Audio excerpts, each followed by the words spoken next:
Load up and then we can start.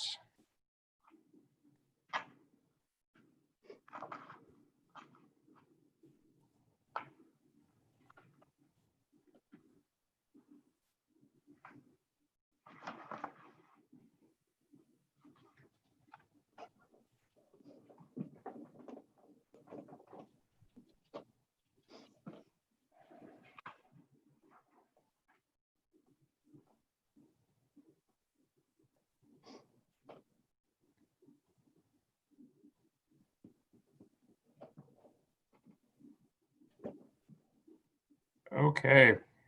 All right. We are ready to go. After you do the intro, John, I'll just do the piece about anyone wanting to comment or join the meeting. Sounds good to me.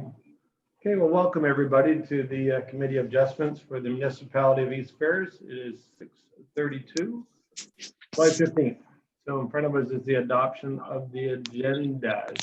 We have an adoption of that. Draft agenda presented to the committee and dated the 15th day of July 2020 be hereby adopted as circulated. Can I get a mover, please? Yeah, it was John and Al. Yep. I guess we're going to be busy, John. Yeah, I think you are. I think we're all in favor, so that's carried. The accepting of the minutes for the previous meeting, which was June 17th. The minutes Al and John. That the minutes of the Committee of Adjustment meeting of June 17th be hereby adopted as circulated. Al and John? Yes. Perfect. Yep. And again, all in favor, that's carried. Disclosure of pecuniary interest and general nature thereof. I say no. You guys, yep, both you guys say no to this application in front of us? Yeah, no, there's no problem. Okay.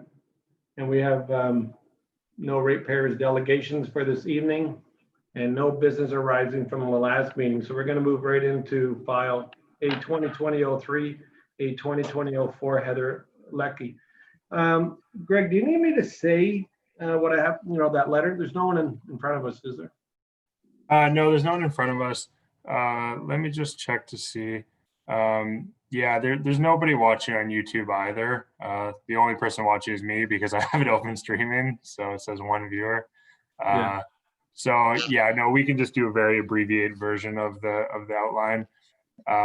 Just in case someone is tuned in and it's not sure for whatever reason, I'll just let everyone know that if anyone would like to join this meeting to provide comment to the committee, you can email us at the municipality. You can email me at greg.kirton@eastferris.ca, and we'll provide you with a link and you can speak with the committee. So yeah, we can go ahead from there. Perfect, thank you. So moving into the very first application, I imagine Rick Miller is acting on their behalf. Rick, is that correct? That's correct, John. What can you share with us about this? Okay, this property was purchased by the Leckies in the last couple of years. It's an existing large piece of property, and we're applying for a minor variance, which is what's before you right now, but we're also applying for consent to sever it as well. It's a fairly large piece of property on Trout Lake, and there's an existing dwelling on the point, which shows on the sketch we submitted, and it will be on the remainder of the piece of property should the severances be approved. They wish to remove the existing older dwelling that's there and construct a new dwelling. And the new dwelling will cover the same position as the old dwelling and extend back away from the lake. None of the new dwelling will be any closer to the lake than the existing dwelling, and so it won't further impact the lakeshore from what it is. The lakeshore is all fairly large pine trees and so on throughout there, and they wish to have all of that remain. So we are asking for a reduction in the front yard setback from the lake to just over 11.5 meters. And the reason we can't move the dwelling back to meet the front yard setback is there's a major hydro line that runs through all these properties just behind the dwelling.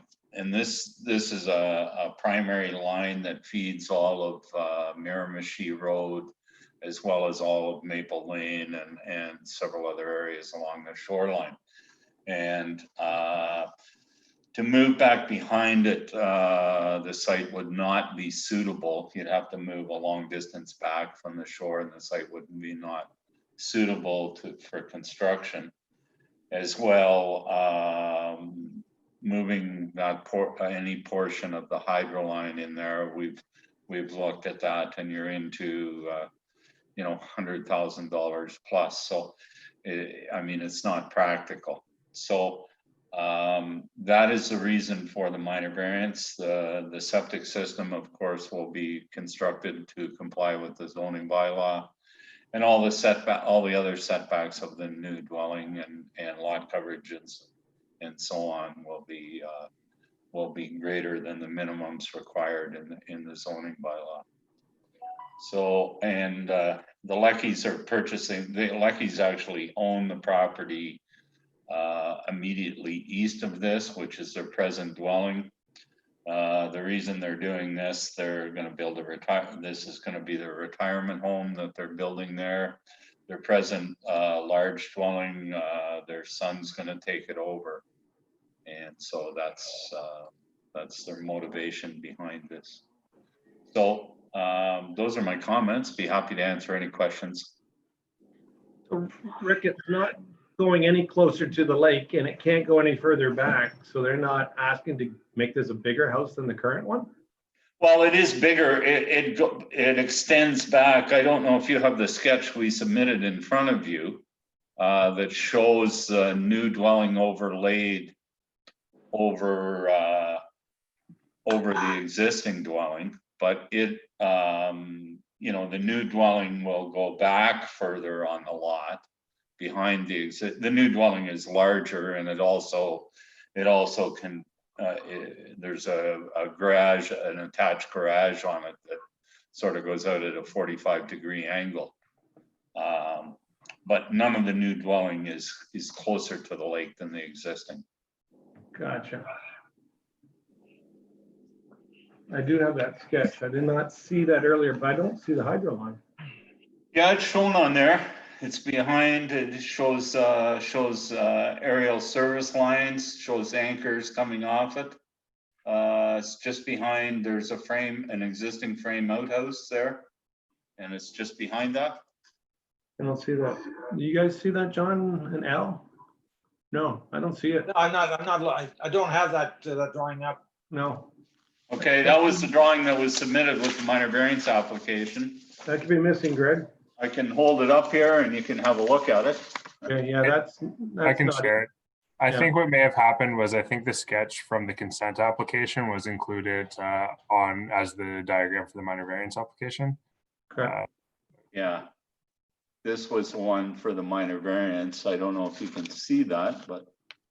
We can see it, but we can't really I'll, study it. I'll show you guys. I'll give you a better view. Yeah, Moment. While we're waiting for that, John and Al, how do you feel? I don't have a problem with it. Do you? No, and I think there's precedent for this before, right? Yeah. yeah, actually, just so further to that, like if we weren't applying for the consent, they would be allowed to reconstruct on that same area without the minor variance. So this way they, you know, because they're applying for the consent, they're changing the configuration of the property. That necessitates. Gotcha. Yeah. Okay, that's a lot clearer, Greg.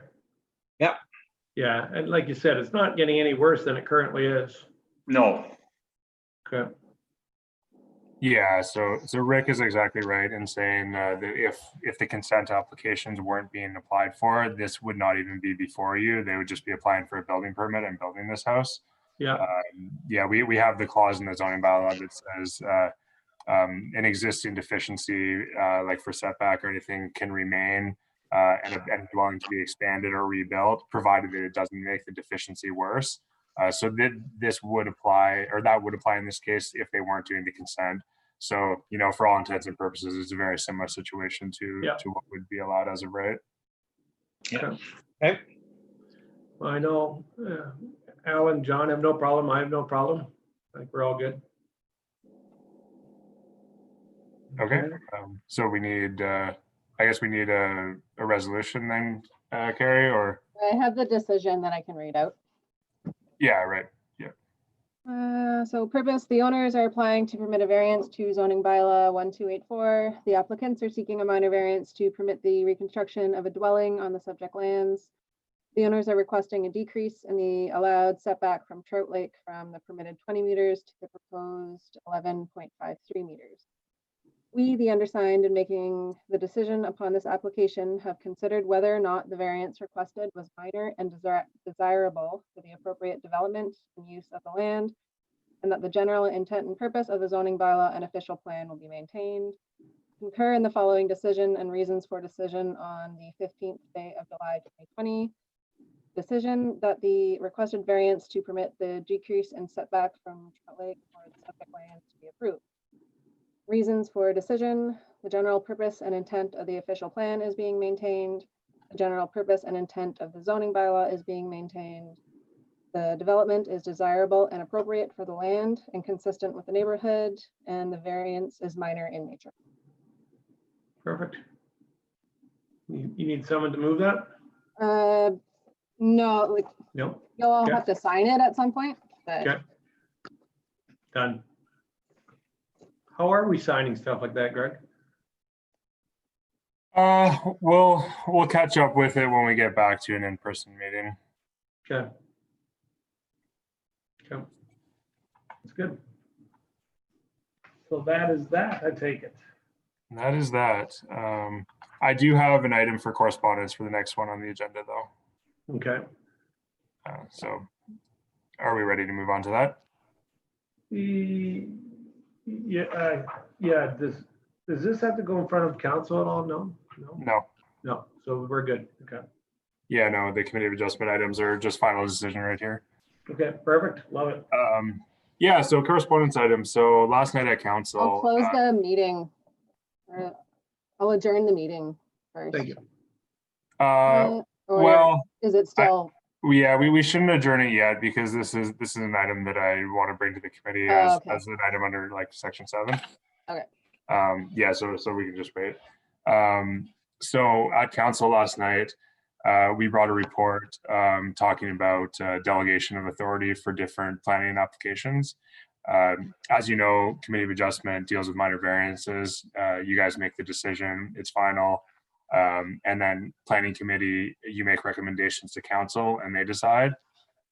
So it's a lot more common in most municipalities in Ontario for the committee of adjustment to also make final decisions on consent to sever applications. So I brought a report to council recommending that they delegate authority to the committee of adjustment to make final decisions on consent applications also. So as of next month, consent applications will be coming to the committee of adjustment, and it will be final decision at the committee of adjustment, and it won't go to council afterwards. So it's a pretty big change. It's the consents are the bulk of our applications probably at planning committee, and minor variances would be second. So in most cases going forward, we'll probably end up having committee of adjustment, but not planning committee on most nights. And the decisions will be final that night, and there will be no council input later. Wow. Yeah. So,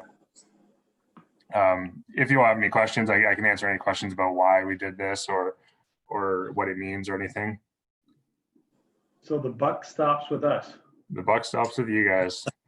The main reason why I wanted to do it is because So tonight, for example, we had the application where they had a minor variance, and then they also have consents. Not as problematic for this one because the minor variance was related to a setback that could have been dealt with regardless of the consents. But say you have an application where a consent comes in and their lot frontage doesn't meet the minimum in the bylaw, and then they have a minor variance asking for a reduced frontage. It's kind of hard to separate those two applications, right? Like they're totally intertwined. Like there's no way that you guys as a committee of adjustment could try to decide on the appropriateness of the minor variance while not knowing what council's decision on the consent was. And those situations happen pretty often. I'm surprised we haven't had it happen yet, to be honest. So it's a lot easier and cleaner to deal with if one of those applications comes in and you're able to consider it all together and make the decision on both. So that's the primary reason why I wanted to change it. It also streamlines the process a bit for applicants. It's a little quicker. It shaves a few weeks off the timeline. It prevents us having to do 2 meetings in most cases. We won't have to do 2 agendas, set up 2 of everything. It doesn't affect anything like the per diem for meetings because we did 1 depending on if you had both or only 1 meeting anyways. So in my eyes, it only just makes things easier and better. Okay. Have to give us some time to think about that. Yep. Yeah. It's a lot more commonly set up this way. Like Callander, North Bay, West Nipissing in this area, for example, all have their committee of adjustments do both minor variances and consents. It was like that in Mississauga when I worked there. And to be honest, I'm not even aware of another municipality where planning committee does consents and committee of adjustment does variances the way we currently have it set up. I know it is a thing that happens, but I can't think of a place off the top of my head where it's like that. So yeah, big change, but I think it will be for the better. Okay. Well, that wasn't on the agenda that we adopted. No, it wasn't because it just went to council last night. Okay. Oh, right. Yeah, I should have put Yeah. it on the agenda. Yeah. Can we do that actually, Carrie? Can we add that to the agenda formally? Okay, thanks. Yeah, good points. So now we can adjourn it. Now we can adjourn it. Okay. John and Al. Perfect. All right. And I mean, I'm going to leave the meeting running just because we're back for planning committee in 10 minutes. Yeah. So yeah, I'll leave it running, but I'll mute everyone and stuff in the meantime. Okay. I'm not too far away. I'm on the other side of my desk.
right, well, we have everything or everyone for the meeting.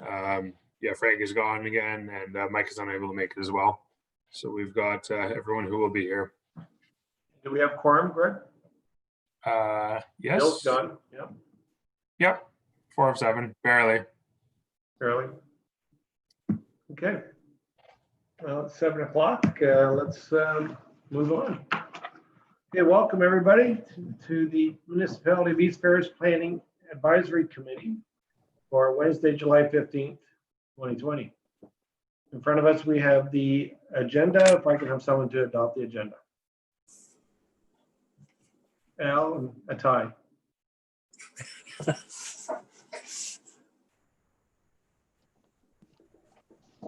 That the draft agenda presented to the committee and dated July 15th, 2020 be hereby adopted as circulated. All those in favor? It's carried. Thank you. Accepting of the minutes of the previous meeting, June 17th. We got someone a motion, move that.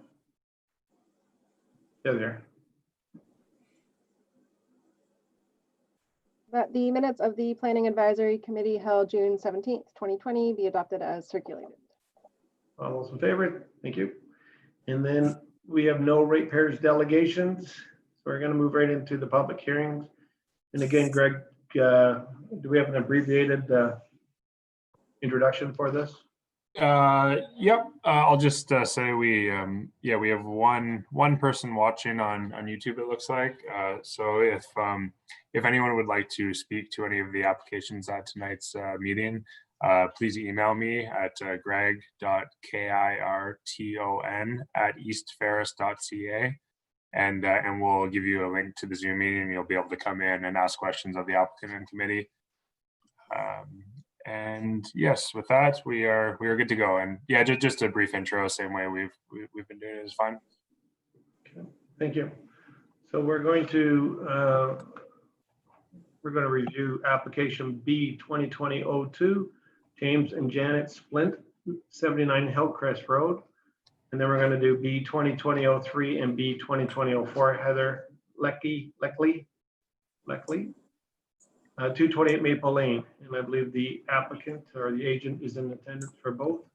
So we'll start with James and Janet Splint, 79 Hillcrest Road. Okay. This is you, Rick.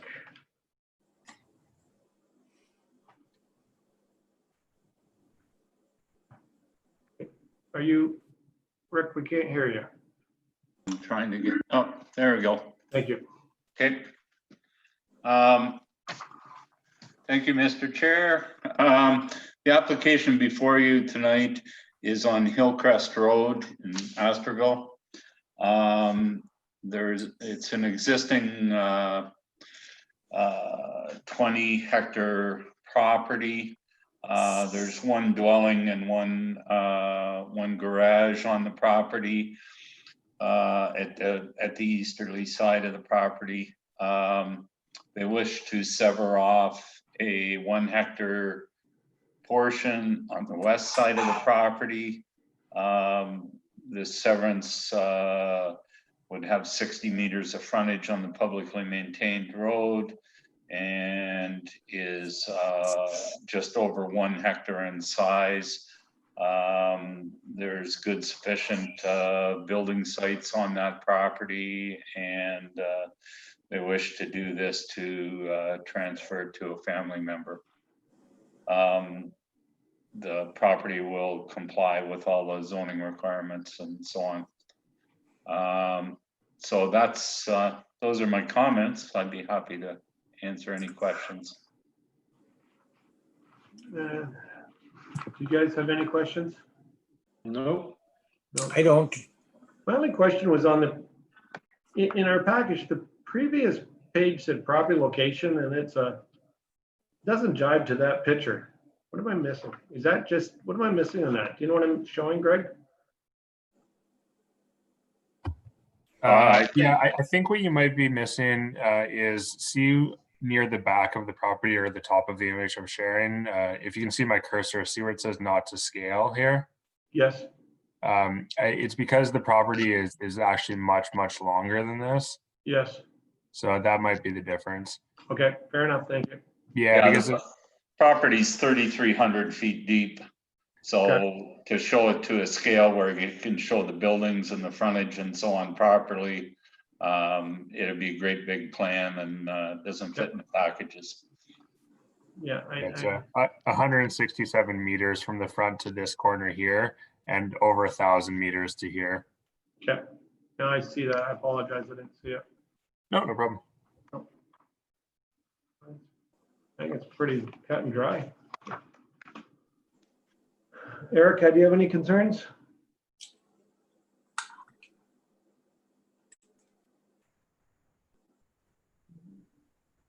We'll go to John. Can we unmute there? Sorry, Erica. Do you have any concerns, John? No, No. Thank you. Erica, any concerns? No, not at all. Thanks, John. Okay, thank you. And Al? Not at all, John, thanks. Okay, perfect. Neither do I. So we need someone to make a motion on this to sever. I'll do it. Second by Erica. Carrie? What do you have? File number B 2020-02, applicant James and Janet Splint. Whereas the owners of the lands described as 79 Hillcrest Road has applied to sever a parcel of land. This severance is to create one new lot for residential purposes. And whereas the application is consistent with the provincial policy statement 2020, and whereas the application is in conformity with the policies contained within the official plan for the municipality, therefore be it resolved that this application be recommended for approval, conditional upon the following: that confirmation is provided that all taxes are paid up to date, that a plan of survey is prepared and filed with the municipality, that a plan of survey be sent electronically to the municipality of East Ferris Community Planner, that the applicant is required to pay $250 to the municipality of East Ferris for the finalization fee prior to the transfer of the severed land, that the applicant is required to pay $1,000 per application to the municipality of East Ferris for the parkland dedication fee prior to the transfer of the severed land, that the transfer deed of land is submitted to the Secretary Treasurer for the issuance of the certificate of consent under Section 5342 Planning Act as amended,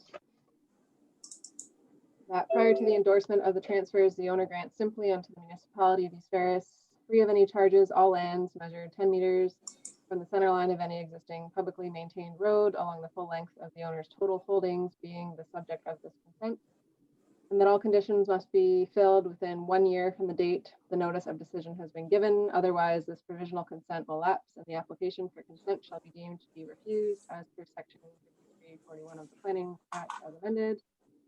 And that the owner enter into an agreement with the municipality that requires a site plan control agreement to be executed prior to development of either the severed or retained lands. This site plan control agreement will reflect the recommendations of the FRI report. Perfect. Before I go further, Greg, you said we had one viewer on the channel. Greg, is there anyone that out there that wanted to comment? Like, or what do we handle? How do we handle that? Oh, sorry, it was choppy there, but I think I got you. Yeah, I've been monitoring my email for anyone emailing to speak, and haven't got anything. Okay, thank you very much. Okay, then all those in favor? It is carried. Thank you. We'll move right into file B 2020-03 and 04, Heather Leckie, 228 Maple Lane. And Rick, if you can tell us what's going on there. Thank you, Mr. Chair. This is the same property that we just dealt with a committee of adjustment for minor variance. So this is the concurrent consent application. So the minor variance was done on the retained piece. And then the application is to apply for severed one, which would be a lakefront property having 66.3 meters of frontage on the lake and being just over 1 hectare in size. And again, it has the hydro line running across it. However, when they build on this property, they would have to build back behind the hydro line, you know, up closer to where the existing garage is on the property. So it would conform with the setback from the lake, and there'd be no need for a minor variance in there. There is also, as part of this piece, you'll see on the west side, there is a 20-foot wide right-of-way in there, which is to be a right-of-way granted to Severed 2, which is the piece at the rear of the property here, which fronts all along, well, it's called Browns Road but the addresses are Maple Lane, which is existing private right-of-way that services all of this property, is part of this property, and all those adjoining properties along the lakefront all have a existing right-of-way over it. We did a site visit last week with Taryn and North Bay Mattawa Conservation Authority. Looked at both the severed pieces, and there's sufficient area for construction of septic systems and so on within those pieces, and they both of these severances conform to the bylaws and official plan. So those are my comments, other than they're doing this as to be an interfamily transfer of the severed portions to family members.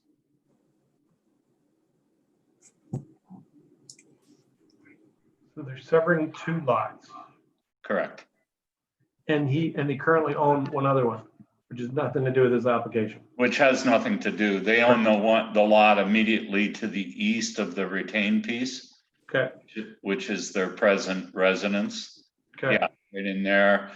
They want to build their retirement home on the retained piece. Their son is going to take their present residence, and their daughter is going to take the severed one. gotcha. And severed 2, we've got the right of way to the lake. Severed 2 has a right of way to the lake, so that they could have access to the lake there. Yeah. And that goes parallel to the west side of Severed 1, is that correct? That right away? Correct. Yeah, it's just right along the west side, so it'd be outside the setback for. It's only a 20-foot wide Okay.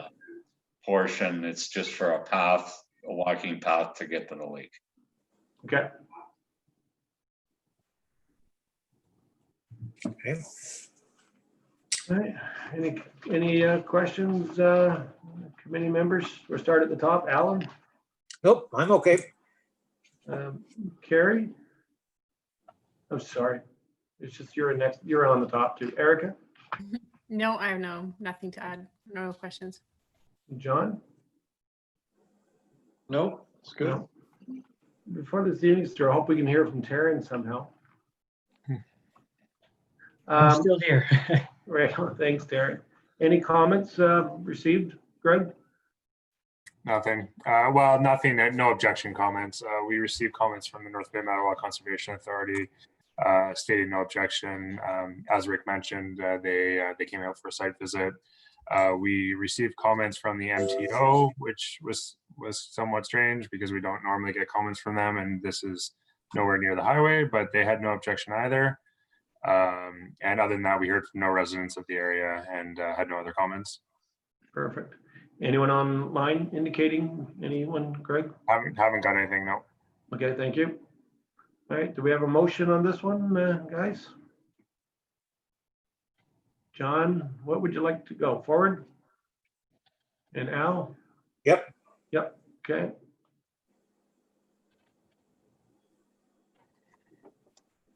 File number B 2020-03 and B 2020-04, applicant Heather Leckie.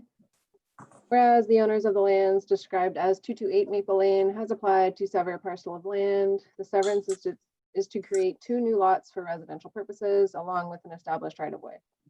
And whereas the application is consistent with the provincial policy statement 2020, and whereas the application is in conformity with the policies contained within the official plan of the municipality, Therefore, be it resolved that this application be recommended for approval conditional upon the following: that confirmation is provided that all taxes are paid up to date, that a plan of survey is prepared and filed with the municipality, that a plan of survey be sent electronically to the municipality of East Ferris community planner, that the applicant is required to pay $250 to the municipality of East Ferris for the finalization fee prior to the transfer of the severed land, that the applicant is required to pay $1,000 per application to the municipality of East Ferris for the parkland dedication fee prior to the transfer of the severed land, that the transfer deed of land is submitted to the Secretary Treasurer for the issuance of the certificate of consent under section 5342 of the Planning Act as amended, that prior to the endorsement of the transfer, the owner grants simply unto the municipality of East Ferris, free of any charges, all lands measured 10 meters or 33 feet from the center line of any existing publicly maintained road along the full length of the owner's total holdings being the subject of this consent, that all conditions must be filled within 1 year from the date of the notice of decision has been given. Otherwise, this provisional consent will lapse. The application for consent should be deemed to be refused as per section 5341 of the Planning Act as amended, and that the owner enter into an agreement with the municipality that requires a site plan control agreement to be executed prior to development of either the severed or retained lands. The site plan control agreement will reflect the recommendations of the FRS. Perfect. Thank you. All those in favor? It's carried. Thank you very much. Greg, want to tell Mr. Miller what happens on those two applications then? Like Mr. Splint and Heather Leckies? Does it go to council?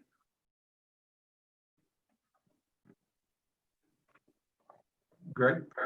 Oh, yeah, I mean, it's on to the next item for you guys. No, does this go to council like this, like for final? Oh, it's you want me to, yeah. So this will be, as we discussed, last time that this happens, but the next council meeting, Rick, is not until August 11th or 12th, I believe it is, whatever the second week of August is. August 11th, the second Tuesday. There isn't a second one in July, so it will go to council on that meeting. Okay, thank you. Thank you. All righty. Okay, We'll close thanks, that. everybody. We'll close that file. You're welcome, Rick. Yeah, have a good night. You too. You too, thanks. Good night. Okay, correspondence. We have none, Greg, for this session? No, And no new business? None. And of course, no in cameras. So adjournment. Who wants to make a motion on that? Yep, Carrie and Al. Erica and Al. I did it again. Okay, That the Planning Advisory Committee adjourn at 7:18 p.m. excellent. Thank you very much, everybody. We'll see you next month. yeah, next month we'll have to see what the landscape is looking like. We may possibly get back to meetings in the park hall with expansions on people, but we can talk about what everyone feels comfortable with for that. This is not a bad format. It's not a bad format, no. There's no mask required on a Zoom Yeah. chat. There's a The reason. only Unless- thing that, Go ahead. sorry, go ahead, Erica. No, it's John, we were just at the last council meeting, I brought up the recent amendment to the Municipal Act, and we should know a little bit more about what that means for committee members and what we can and can't do. Yeah, so I've been getting updates from OPPI about it as well. And what I understand is they still need to draft kind of like the meat of the legislation for what's coming out. But the issue is whether or not like proxy voting or online votes technically count towards quorum. And they don't under current Municipal Act standards, and the same would apply to committee of adjustment. But there's been from what I hear anyways, quite a bit of I guess like comment, like encouragement for the province to change it, because everyone's went through this for 3-4 months now, right? And like you just said, John, and I get the same thing from Economic Development Committee. Everyone's like, this is great, let's keep doing digital meetings. So we'll see. They know that people want to do it, but the legislation will need to change to allow it to happen long term. Yeah, perfect. I'm just saying we don't need to rush it. Yeah, gotcha. Yeah. It's just if like the state of emergency, once it ends though, then we revert to pre-COVID regulations, right? So we have to look at what the legislation says then. Yeah, that's fine. Yeah. Cool. All right, But everybody. I'll keep you guys updated anyways. Okay, thank you. Bye, everyone. Good night. Okay, good Take care, night. have a good night. Night. Bye-bye.